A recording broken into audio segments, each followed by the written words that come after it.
This is Hans Olden with Salute Your Shorts Film Festival. I am here with Ryan Wagner and Reef Oldberg, creators of Willy Goes Way Back. All right, boys, let's talk filmmaking. Whose idea was this movie? This was my idea. I wrote it 2 years ago now. And yeah, Reef was on from the beginning. So like the main idea was mine, and then it was any quality that it is because of Reef, for better or for worse. A lot of the two of us talking and kind of running through it and brainstorming as we were like developing and getting closer to production. Yeah.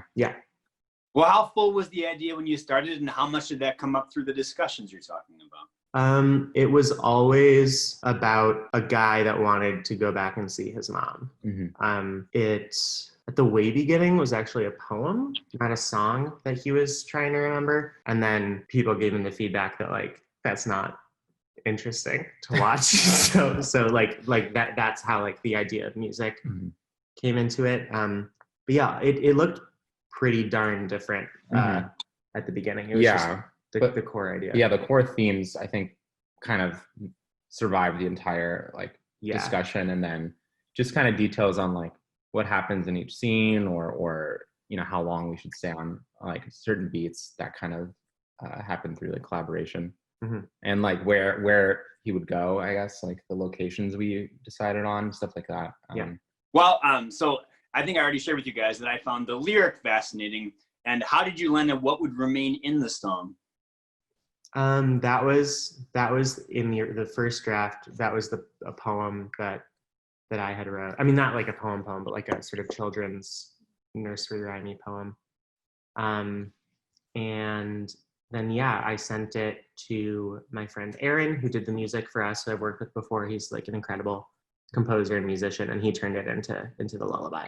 Well, I think I already mentioned to you guys too that I geeked out slightly over the Algernon reference. Was that very intentional or incidental, or please talk about the Algernon reference? I love that book. Like I just love it a lot. I think one of the reasons we kept it in was because we didn't want Willy to seem like he didn't know what was going on, that like the doctor wasn't taking advantage of him. We wanted to like do something to cue the audience into be like, he's aware of the danger, and in that way it's just a clue into his character that like he's willing to accept this danger to go back and see his mom.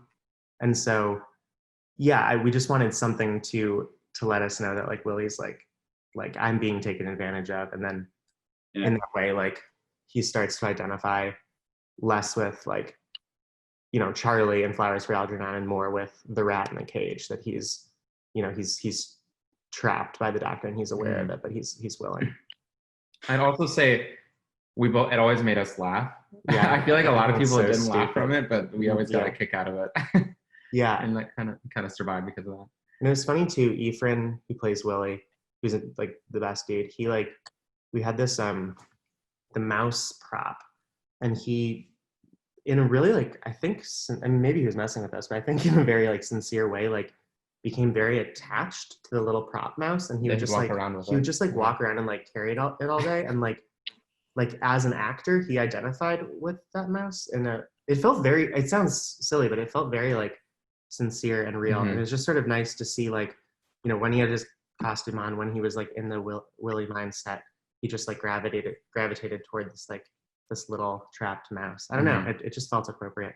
Well, that leads me to another question that I always find interesting, and it's about the dynamic of how much you just let actors do what they do, and how much and how you shape them. So how much direction comes into what we see, and how much of it is just what the actors took and did with the script? Efren created Willy, definitely. I would, help with context of the scene. Anytime I was directing Efren, it was just like, let's try this idea for where he's coming from, or what he's trying to get out of this moment. But Efren knew Willy.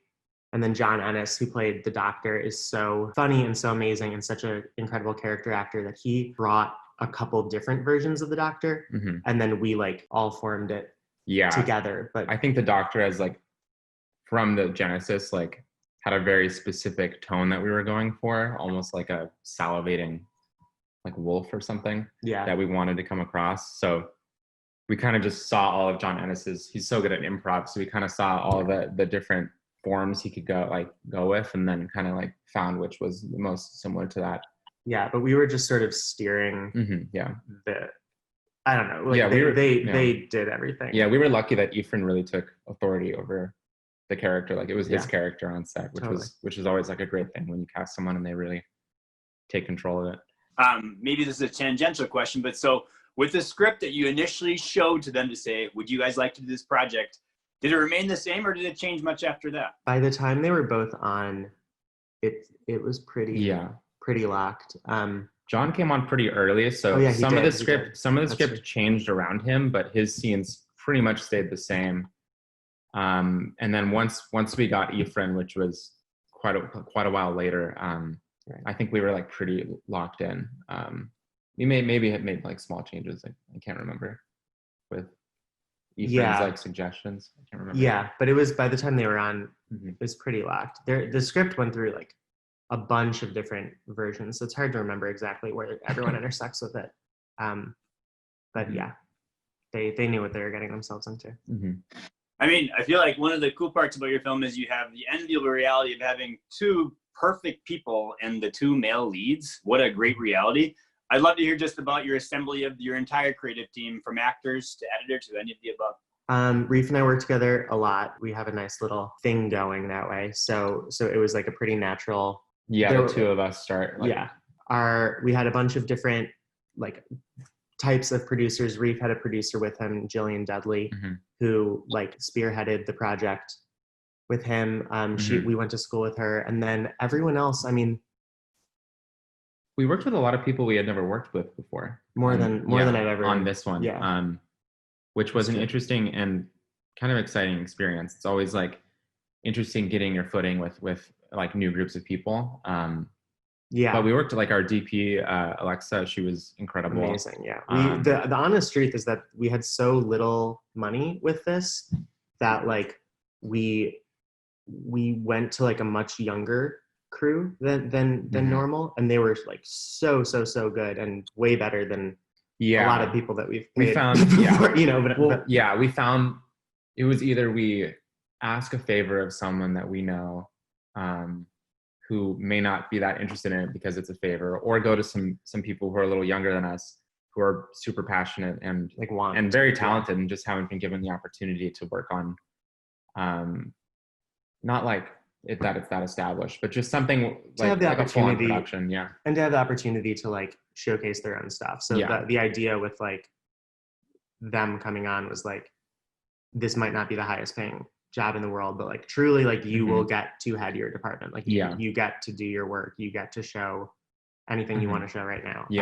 Our costume designer we'd worked with quite a bit, and she was incredible. And then I would say our editors were a huge importance for this project.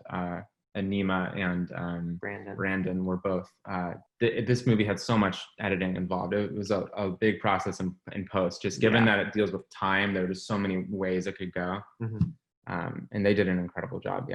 It strikes me that bringing these new people on, you'll be a part of their filmmakers' stories when they eventually say kind of how they grew. I'd love to hear about you guys as filmmakers, how you became as you are. What are the ingredients, the influences inside of each of you? I come from like a theater background. I like started by like poorly acting and then writing and directing like one-act plays and stuff. And I always thought I wanted to be like a theater writer or something. Playwright is another word for it. And so right at the end of high school, I like pivoted and was like, I want to make movies. And so met Reef at film school, at USC Film School. And then, I don't know, I think one of the more interesting things to me about film is that it is different than other art, that all art, that the medium matters so much. And I get very excited about doing stuff in film that I wouldn't have been able to do in theater, or that you can't do with an image that isn't moving or something like that. So I think the type of filmmaking that is most exciting to me is the type of film that is so excited to be filmed, that is like specific to movies. And it's not that it's like a more valuable art than anything else, but it's that it's the only place where it's possible. And so I think like for me, that's the stuff that's been most life-changing to me, and the thing that like I'm most excited to try and put out into the world is like movies that are excited to be movies. Yeah. Yeah. And for me, I guess I kind of started from a place of photography and music, and then was always terrible at drawing, but I appreciated art. And I think it was the mixture of all of those. And I was like, I was too indecisive on what medium I like really wanted to focus on. And I found that film, like, there's like such an appreciation for so many art forms within it, whether it be music or, you know, like set dressing, like the amazing furniture that you can have in a scene or wardrobe, and obviously like photography leading into cinematography. And then a mixture of a fascination with all of those like art forms that kind of combined, and then obviously like a love of filmmaking, like a love of movies, like everyone. And I think we had similar tastes and like influences like Spike Jonze or people who have like a twisted sense of humor and a little bit of a heightened reality. We like that kind of stuff. Yeah. Totally. Well, if you were to try to describe to someone what your movie is, I imagine you've done this before. How do you describe it? I mean, I pitch it as like it's a little surreal sci-fi comedy thing about like the lengths that someone would go to see their mom again. And so, you know, there's a lot of spectacle in it, and like that was one thing that, to be honest, I learned a lot from this project, like the balance between like spectacle and substance. And like that was one thing we figured out in editing a lot, like how do we honor the substance and support it with spectacle but not steal from it ever. And so like I think like at the core of this movie is like something like very basic and very simple and very sad and very lonely and soft and and scary. I think we wanted like when I first read it, what I really liked about it was that there was like a certain sense of sincerity with it. And I think, you know, a lot of projects we both work on either have a lot of irony or a lot of cynicism. So it was kind of fun to try to make something that did feel like it had like at its core, like a sincere theme, and try to tackle it. Really just like misses his mom. Yeah. Like it's a very straightforward goal of the protagonist, and very sincere. There's no cynicism to it, really, you know? I found it remarkable how it's quite high concept, but very, very personal when you get to, as you say, the desire to see his mother, driving his intentions, driving his choices, and then also respecting the humanity of this person that knows he's being taken advantage of, but he also knows what he wants on some level. Moving ahead. But we are slightly short on time, so if you would, welcome you guys to share about what intentions or hopes are for moving on from here. What are your intentions and hopes as filmmakers and people? I think Reef and I have made a lot of shorts together, a lot of music videos by this point. We're still going to keep doing that. I think it feels about right to like start thinking about like a longer form project. So we both independently trying to figure out what the next step is. I know that some projects in the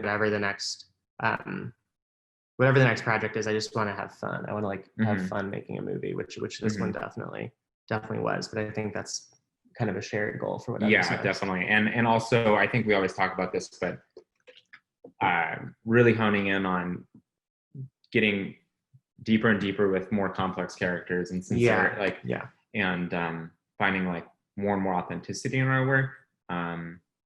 You know, trying to avoid traps in flashiness or spectacle, and like trying to, I think, simplify and make things, you know, find the core of every story. You know, I think that's like always kind of a goal of a lot of people, and I think it's the same for us.